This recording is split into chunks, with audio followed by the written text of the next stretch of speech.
안녕하세요. 학교를 떠난 채용쌤입니다. 서점에 넘쳐나는 수많은 문제집, 어떤 순서로 무엇을 봐야 하는지 혼란스러우셨죠? 많이 사랑받고 있는 고등 로드맵에 이어 오늘은 중앙 로드맵도 준비했습니다. 현재 예정으로는 첫 번째 중학 비문학, 문학, 어휘문법, 중고등 징검다리 로드맵 이렇게 총 4편을 제작하려고 합니다. 물론 중간에 고등학생들을 위한 영상도 올릴 예정이고요. 홍콩을 위한 중앙 문제집 로드맵은 4편으로 딱 정리해 드릴 테니 영상 잘 따라와 주세요. 그럼 오늘은 중앙 로드맵의 첫 번째인 중학생을 위한 비문학 로드맵 알려드릴게요. 문제집 정보, 문제집 추천 대상, 문제집 특징, 마지막으로 문제집 내부, 이 순서대로 알려드리겠습니다. 우선은 문제집별로 어떤 특징이 있는지 먼저 설명드린 후에 이 문제집을 어떻게 조합해서 로드맵으로 활용하면 좋을지 정리해드리도록 하겠습니다. 첫 번째 소개할 교재는 미래엔에서 출판한 깨독 0부터 3단계까지입니다. 이 교재는 주교재로 활용하시는 걸 추천드리고요. 비문학 독해를 기초부터 탄탄히 쌓고 싶으실 때 사용하시면 좋습니다. 특징은 총 4가지로 0부터 3까지 총 4단계에 걸친 시리즈라는 특징이 있고요. 마지막 3단계의 경우에는 고1 학평 수준이라고 생각하시면 됩니다. 또한 이 시리즈는 독해 방법을 기초부터 차근차근 설명하고 있기 때문에 주교재로 활용하기 좋습니다. 이렇게 독해 방법을 설명한 후에는 독해 방법을 적용한 연습 문제가 들어있고요. 또 마지막 특징으로는 영역별로 제재를 고르게 구성했다는 점을 들 수 있습니다.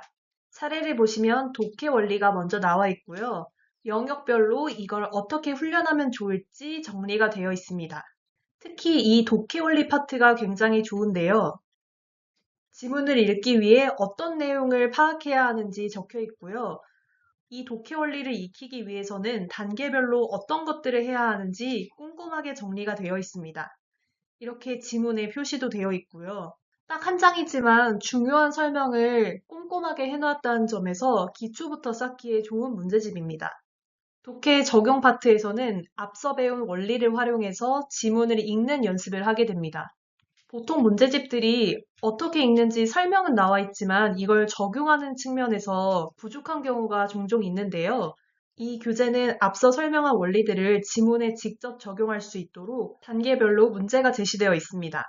이러한 특징은 깨독 마지막 단계에서도 동일하게 적용이 됩니다. 이건 깨독 마지막 단계인 깨독 3편인데요. 앞선 단계에 비해서는 학습할 원리가 적고 좀 더 수준이 높은 걸 확인하실 수 있고요. 이어서 제재별로 실전 훈련을 할 수 있도록 구성되어 있습니다. 실전 문제는 고1 학평 기출을 가져오는 경우가 많고요. 이 지문이 어떤 제재에 속하고 어떤 주제인지 그리고 글의 전개 방식을 확인할 수 있습니다. 마지막 단계인데도 굉장히 꼼꼼한 문제 그리고 친절한 설명이 있다는 점이 특징입니다.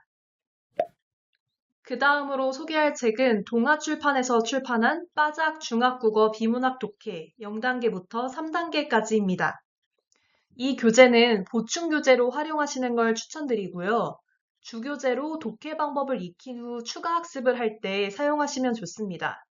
어떻게 조합하면 좋을지는 마지막 로드맵에서 설명해 드릴 테니 지금은 문제집 특징에 집중해 주시면 감사하겠습니다.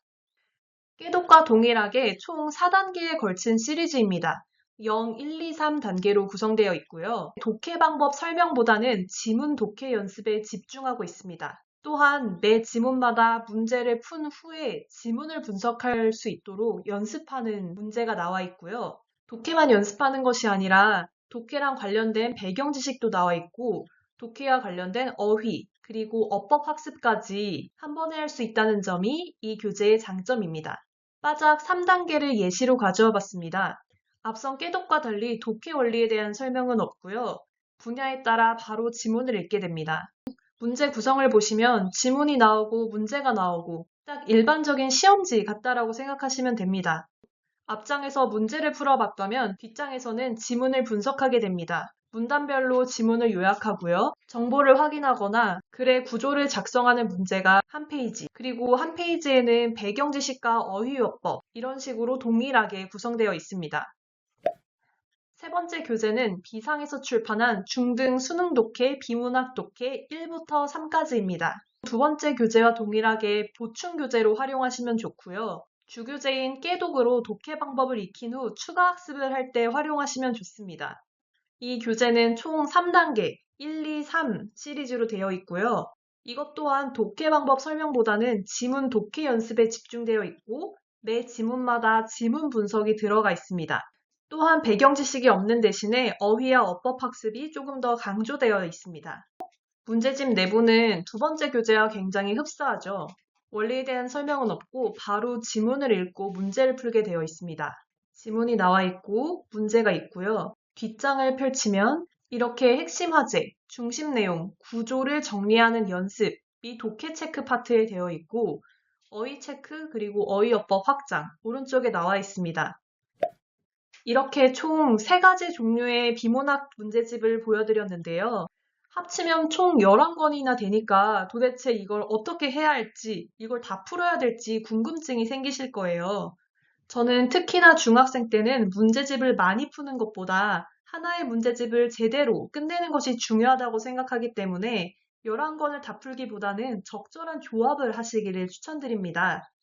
그런 의미에서 중학 비문학 문제집 로드맵 정리를 해보면 우선 첫 번째 단계에서는 주교재 2권으로 기초 쌓기 연습을 하시는 걸 추천드립니다. 주교재 2권은 깨독 0단계 그리고 1단계인데요. 이건 독해를 처음 시작하는 중학생이든 혹은 중3 학생이든 꼭 하고 넘어가길 추천드려요. 중3이 0단계, 1단계 풀어도 될까 초조하실 수도 있지만 여러분에게 아직 시간은 많습니다. 지금 기초를 제대로 쌓아놓는 것이 나중에 시간을 더 단축하는 일이기도 하고요. 그러니까 독해 방법이 설명이 잘 되어 있는 깨독 0, 1은 꼭 풀면서 기초를 쌓으시길 어느 학년이든 추천하고요. 그 다음 단계로는 학생의 수준, 취향, 그리고 상황에 따라서 5권의 문제집을 적절하게 조합하시는 걸 추천드립니다. 5권의 문제집은 또 뒤편인 깨독 2, 3권, 빠작 중학국어 비문학 독해 2, 3권, 그리고 비상의 중등 수능 독해 비문학 독해 3권 이렇게 각 시리즈의 뒷부분으로 가지고 왔습니다. 왜냐하면 깨독 0, 1에서 어느 정도 기초를 쌓았기 때문에 이제 뒷시리즈를 적절히 조합해서 문제집을 푸는 게 좋은데요. 만약 내가 중학교 1, 2학년이라서 시간이 좀 많다면 이 문제집 전체를 3년에 걸쳐서 천천히 풀어보셔도 괜찮고요. 만약 내가 중3이라서 시간이 좀 부족하고 혹은 비문학에 이렇게까지 투자할 시간이 없을 수도 있잖아요. 그럴 때는 문제집을 2권 정도 조합해서 한번 풀어보고 이 정도면 중학교 비문학 수준은 된 것 같다 싶으면 고등으로 넘어가셔도 되고요. 조금 더 연습이 필요하다 싶으면 다른 문제집을 추가로 조합하셔도 좋습니다. 그리고 조합할 때는 꼭 깨독이면 깨독, 빠작이면 빠작 이런 식으로 하지 않으셔도 되고 깨독을 풀다가 빠작을 풀거나 빠작을 풀다가 비상을 푸셔도 괜찮아요. 문제집별로 특징이 다르기 때문에 하나의 출판사만 고수하기보다는 오히려 다양한 문제를 접해보는 거를 저는 더 추천드립니다. 최종적으로 다시 정리해보면 중학교 어떤 학년이든 깨독 0, 1로 주교재를 삼아서 기초를 쌓으시고요. 그 이후에는 이 5권을 적절하게 조합해서 자신의 수준, 취향, 상황에 맞게 적절하게 조합하시면 되겠습니다. 오늘은 중학생을 위한 비문학 문제집 로드맵 딱 정리해보았습니다. 참, 문제집을 언제부터 풀어야 하는지 많이 물어보시는데요. 학년이 중요한 게 아니라 독서가 뒷받침이 된 후에 풀어야 한다고 답변 드리겠습니다. 문제집을 아무리 여러 권 풀어도 재미있게 읽은 책 한 권을 따라올 수 없습니다. 독서하기엔 이미 늦었다고요? 아닙니다. 중학생이라면 아직 절대 늦지 않았습니다. 독서만 제대로 한다면 문제 푸는 건 나중에 방법만 익혀도 금방 따라잡을 수 있습니다. 긴 책 독서를 안 하는 상태로 짤막짤막한 문제집만 풀면 오히려 글 읽기가 점점 싫어지는 역효과가 날 수 있어요. 문해력 관련해서는 할 말이 워낙 많기 때문에 나중에 따로 영상으로 올려보겠습니다. 우선 독서가 뒷받침이 된 상태로 문제집을 풀어야 한다는 것만 기억해 주세요. 독서가 어느 정도 습관이 된 중학생이라면 그리고 로드맵을 차근차근 잘 따라온다면 고등 가서도 국어는 웃으면서 공부할 수 있을 거예요.